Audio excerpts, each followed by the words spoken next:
So I'm going to change the tires on my GMC Yukon.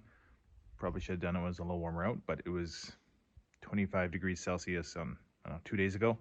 So, you know, that's the way it goes. But I do want to show people where you can find information on, you know, how to lift the car and everything. I just want to go through it all with everybody, just so if you're doing it for the first time, maybe you can learn where to find your information. So in your owner's manual, if you open it up, if you want to find out where you should lift your car from, so usually in the changing tire section, so they kind of show some lifting points there. So in the back there's a little tab that sticks out, and in the front there's a little round pad for a jacking location. Now sometimes they're made specifically for the bottle jack, whatever comes for the car, so I mean, try and get as close as you can to that point on the frame. Like I'll be using a floor jack, so it probably won't go right to that tab there, but I will go underneath, so try that. And it also gives you some examples of what not to do. So they're telling you not to do it on the, I guess, is it the front diff? Or just behind the rear diff? Yeah, you don't want to do that, and then on the front, and the control arms there. Anyways, good information there. Also, if you want to find out your torque specifications for the wheel nut. So yeah, if you find your capacity and specifications here, they have wheel nut torque. So this car is 140 foot-pounds, so it's a decent amount of torque. But yeah, that's where you find your information on how to change the tires. So I'm just in front of the rear tire, and this is the jacking location. Obviously with a floor jack, I'm not going to be able to get there, but this is all frame here, so I'm going to put the floor jack just underneath, right on the frame there, and jack from there.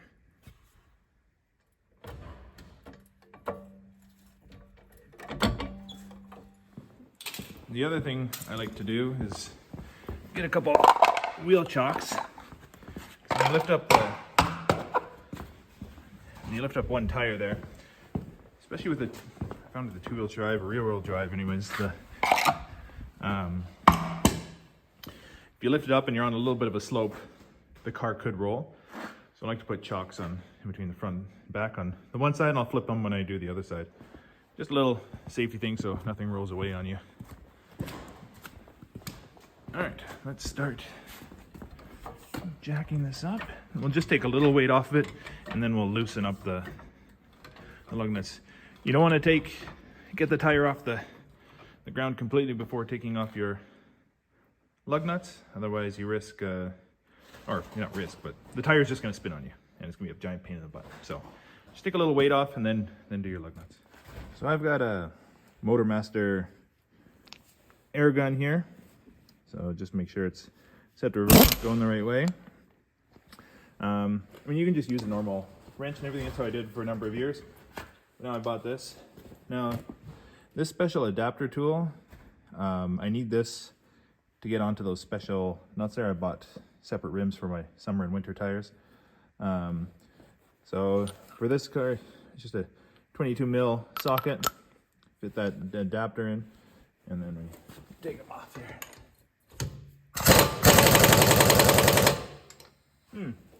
Need more power.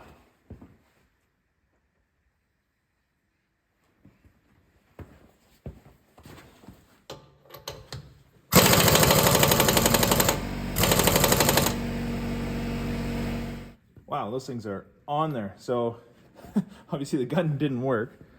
So I just got my breaker bar and I'll crack them loose with this. But holy moly, it's 140 foot-pounds, so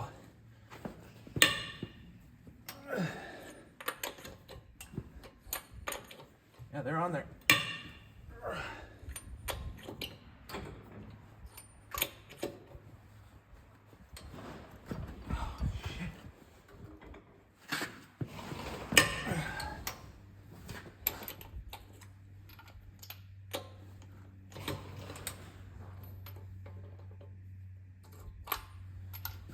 Okay, now that they're loose, now I'll lift the tire so it's just off the ground.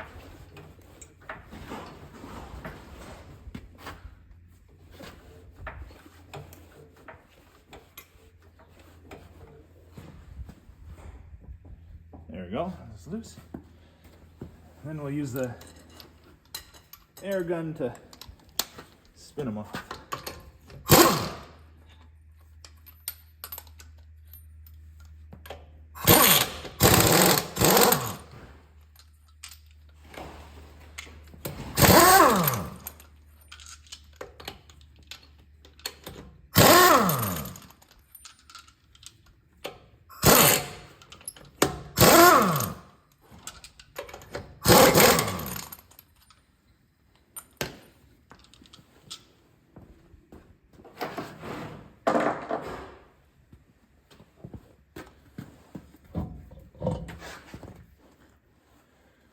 There we go. One off. So when you got the wheel off, always a good idea just to inspect how things are looking. Anything loose, anything completely obvious that might be wrong, but I see this one, everything looks pretty good. I mean, she's a pretty new car still, so the other thing I like to do is just grab a wire brush and just clean off any spots here where the rim itself was contacting. You just try and avoid getting rust and everything on these things as much as possible.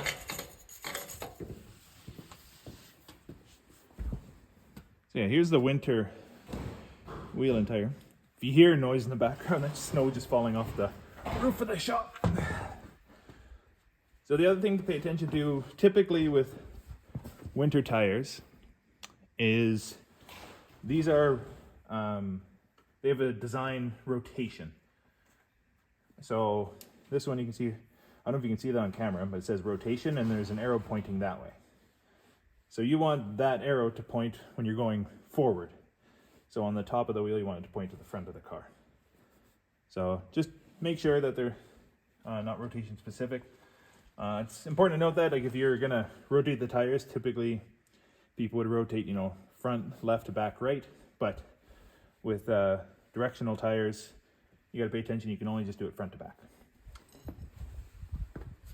Another thing to note with these tires, I'm sure you notice these little holes means they're ready for winter studs.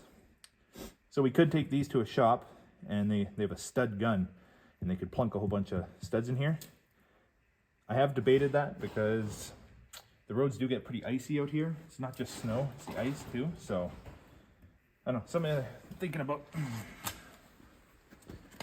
All right, now the fun part of trying to get this on. So what I like to do is just look at the bolt pattern, how the bolts are oriented. I usually look at the top two to see how they're. So right now, the top two on the hub are they're parallel with each other. So I want to get these two holes parallel. So that's the first thing to do, is just adjust that. And then I'm sure there's better ways of doing it. This is how I do it. But just look down and I use my foot underneath to kind of pry it up a little bit, and then it slides on. So that's how I do it. There's all sorts of techniques, but I find using the foot a little bit on the bottom, lift her up, and then always just aligning the top two hub bolts, and then just getting it on there like that. Sometimes it can, I don't know why, it can just be really frustrating. Doesn't work so well. Oh, you probably heard our rooster there. The other thing, so there's a couple different nuts. So typically you'll have one lock nut and just regular nuts as well. So just try and remember to get one of these lock nuts per wheel. You'll have 4 of them.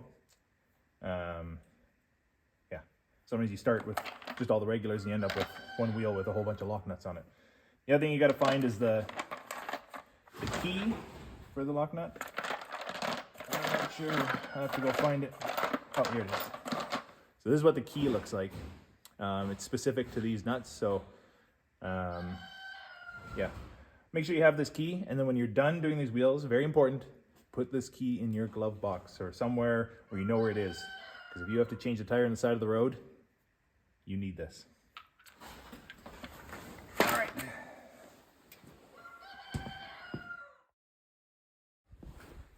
Sorry for the rooster out there, but okay. Now, when you want to start tightening these things, there is a specific pattern you want to follow. You don't want to just start going in a circle, because then you might get the wheel kind of in a not quite centered on the hub.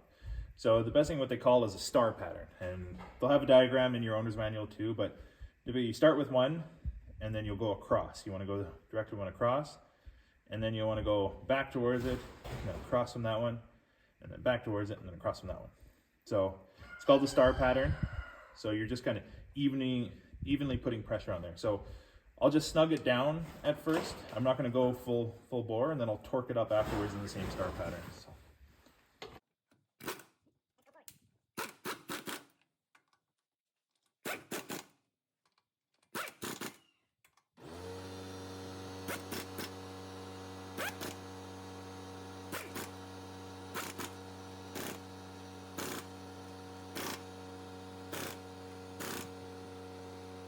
Okay, next thing you want to do is we'll lower it down a little bit just so the tire is making contact with the ground, and then we can use our torque wrench and apply. So we saw earlier in the book it's 140 foot-pounds, so you set your torque wrench at 140.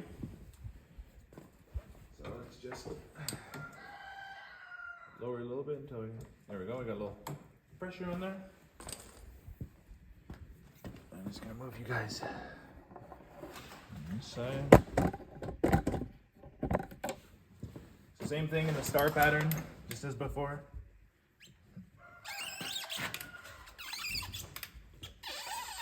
There you go.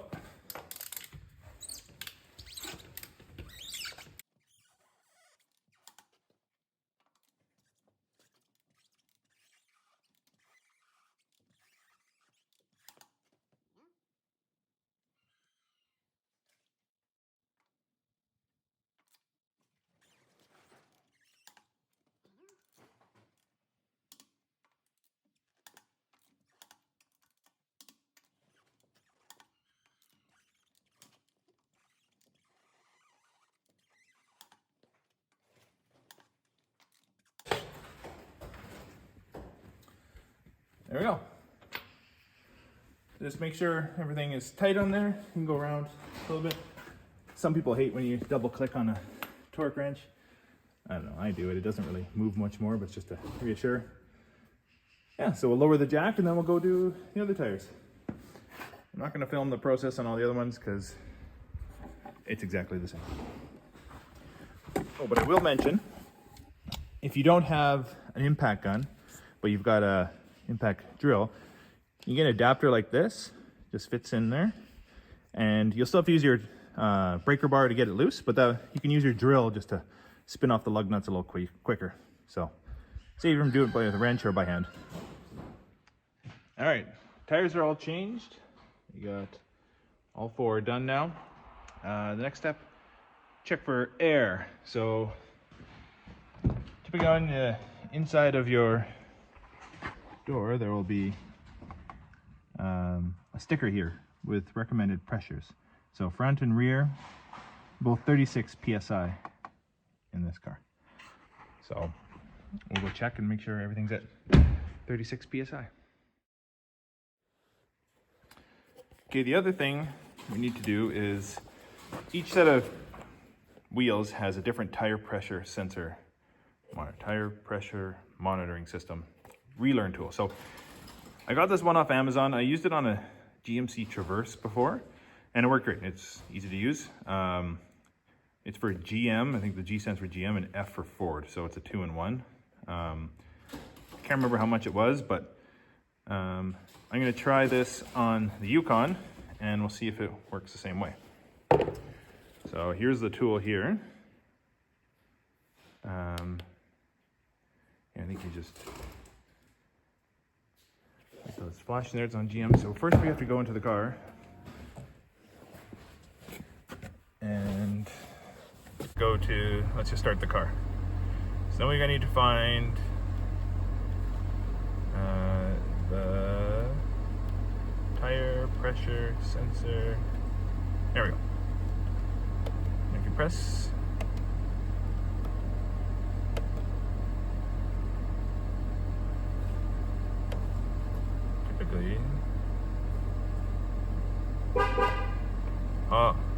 tire learning active. So I pressed and held OK. So tire learning active. Perfect. We're learning as we go here.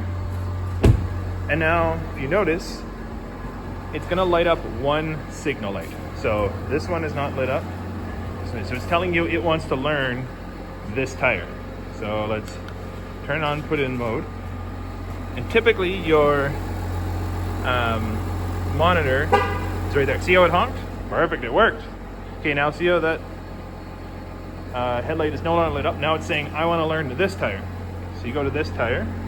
Now I found, yeah, if you just aim it kind of at the valve stem, you got to find the right angle here. Oh, turned off. That's why. There you go, honks. Now it's going to take you to the back and it's going to light up this turn signal. See how that one's lit up? And that one is not. So it's asking you to turn on, check this one. There we go, it honked. And now that one's off. And this signal's bright. So it's saying I want to learn this last one.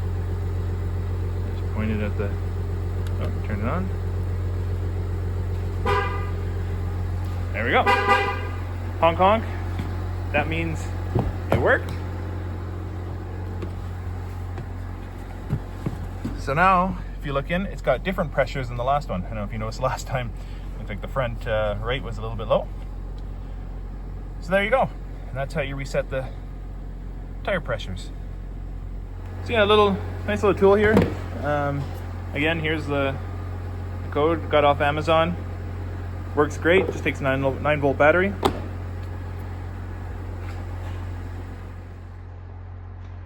So that's how you change the tires on a 2021 GMC Yukon. And wow, is it snowing out still? Holy moly.